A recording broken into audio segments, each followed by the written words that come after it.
Taking the grenade.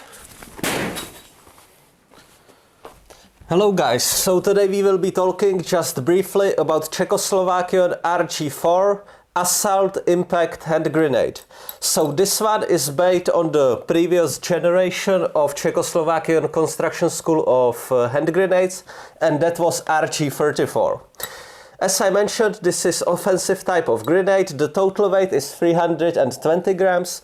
There is 105 grams of TNT and also 5 grams of pentrite booster. Those are delivered in very interesting crate that is square, and there are 25 pieces of grenades in it. The lethal radius in this assault variant is said to be 10 meters. I would think it would be a little bit less because there is really no pre-fragmented jacket, nothing like it. All what you get is only very thin metal body of the hand grenade. Also, there is supposedly, I've never seen one in real life, a special jacket, a frag jacket that you get over the bottom part of the hand grenade, and by this modification making it a defensive type of hand grenade. Anyway, the total weight increases by applying the jacket at 475 grams with 15 meters of lethal radius.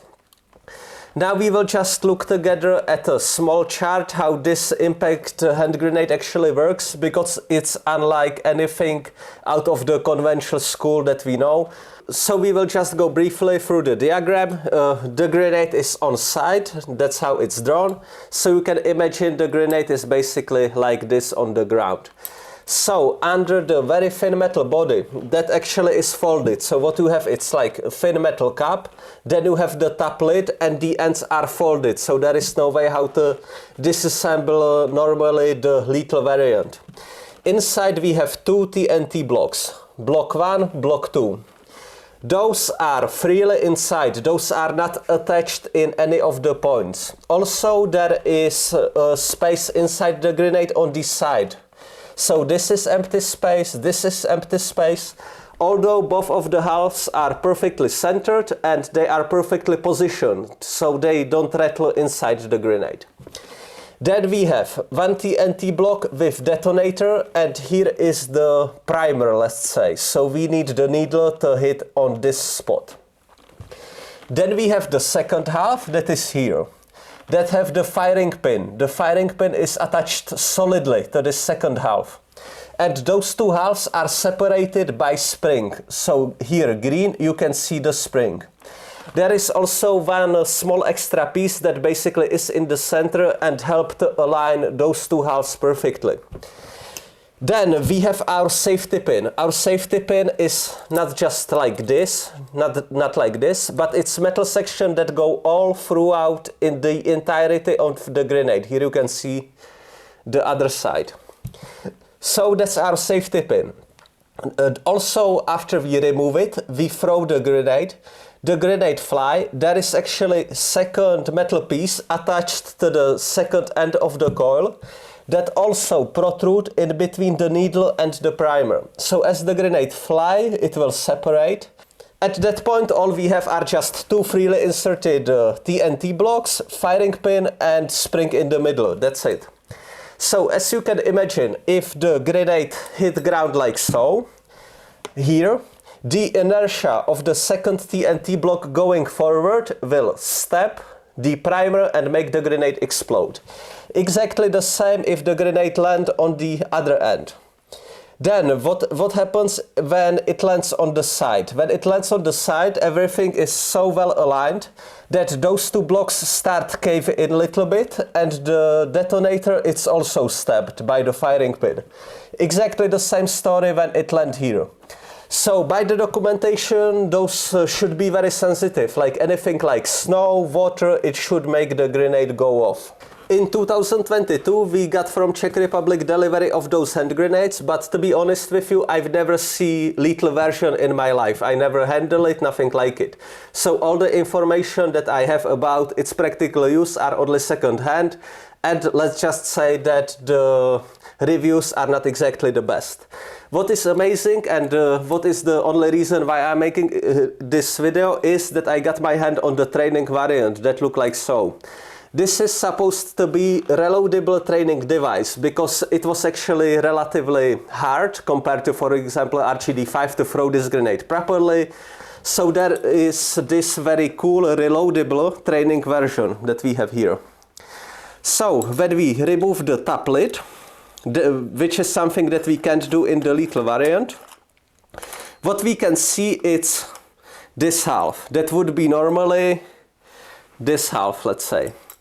Inside we have the primer, right here. In this training variant, it's reloadable, removable. It looks like so. What would happen when this one lands is that after stabbing the primer, it will release a puff of white smoke through here, so the trader can see where the grenade landed. Inside the grenade, when we take a look, we have first our safety pin that goes inside the grenade, and then we have also the black spoon that help to keep those two halves apart. So now just briefly how to throw this grenade. We just imagine that we have a complete grenade in our hands. I just keep it open on this side just for simulation purposes. So the first key thing is to grab the grenade with middle finger, let's say, on this brass stripe, like so. Then we need to remove the safety pin, which is here. The safety pin also have like additional plumb that's running through here, so it's just a small thin wire that you will break while removing the safety pin. It's good to rotate the safety pin first. It doesn't matter on which side, if like this or like that. Anyway, I will rotate, pull down, and I need to remove the entirety of the safety pin, like so. So what needs to be in my other hand is this entire gizmo. Now I have the grenade in my hand. There is no timer, nothing like it. I can basically wait indefinitely with the grenade in my hand, like so. After throwing the grenade, it's good to give the grenade a little bit of rotation. I will show you why. So, while it's flying, now let's say I've thrown it. This coil, this brass coil, starts to separate. It's just freely on the grenade, like so. So the drag of the air will start removing this coil, unwounding it, until it reaches this point.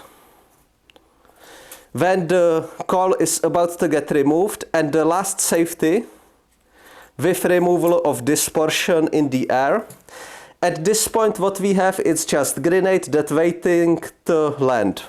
So we have the two halves inside, like so. It will land. The firing pin will stab the capsule, the detonator here, and the grenade would explode. Let's now take a look at the entire section. So here we have the other half. Other half look like so. Here we have the little spring that keep it apart. Here we have the aligning part. And here we have the second part, like so. And after it lands, it will explode. So as you can see, this is a very esoteric device, let's say. Any little complication, like for example, when there is not enough distance for this entire coil to separate, the grenade would not explode. Now a little bit of safety concern. When you see this grenade on the ground without the second safety pin in, any little movement, any kick in the grenade would make it explode instantaneously, so be very careful about that. Okay guys, so what we will try to do is to do technique that is advised for this grenade for CQB. Because as you've seen by the principle how it works, it needs to travel some distance through the air. Anyway, it's advised in close quarter distances that you remove the pin from the grenade. Like so, remove it entirely. And then you unwound the stripe that is on the grenade until you have only one wrap left, basically. So it should look something like this. And like this you are supposed to throw it in CQB battle on very short distances to make the grenade go off, which we will try now. Okay, taking the grenade.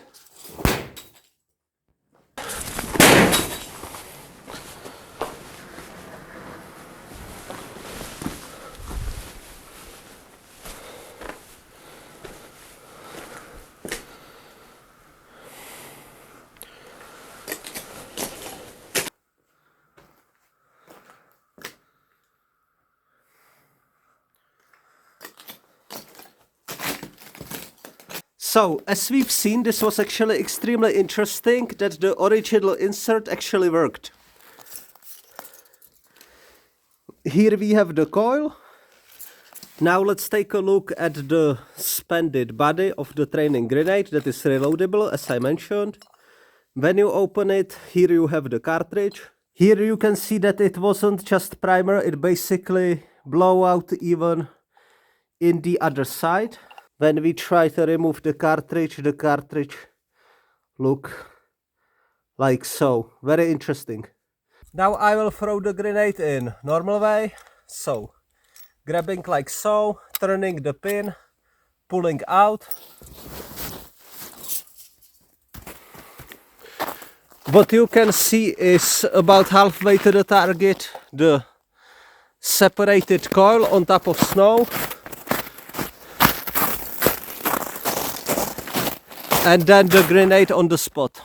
So what is my conclusion about the RG4? Well, I think the design is actually quite bad because you need the necessary distance for the coil to separate. So you need to think about it, unwound it in case of the shorter distances, just not handy at all.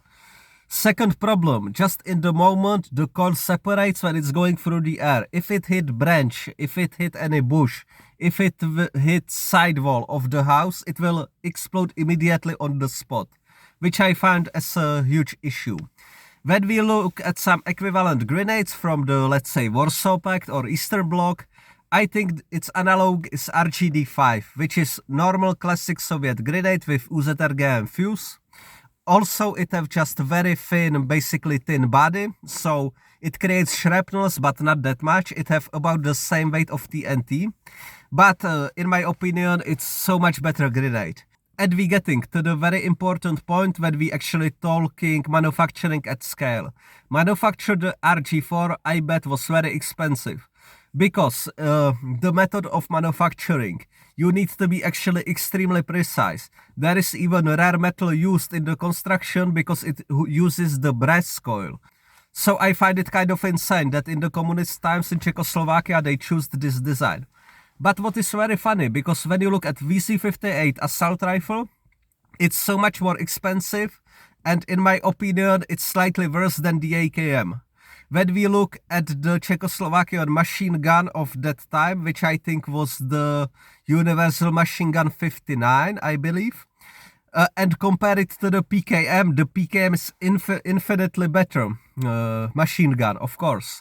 So the entire construction school in Czechoslovakia of that time seems to be thinking about two main aspects. One aspect is to make the item 2-3 times more expensive and inferior. So that's my conclusion about it.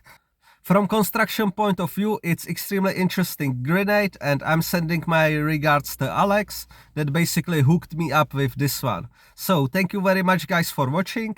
If you wish to support us, you can become a YouTube member or you can follow any of the links down below. So thank you very much guys for watching and see you in the next video.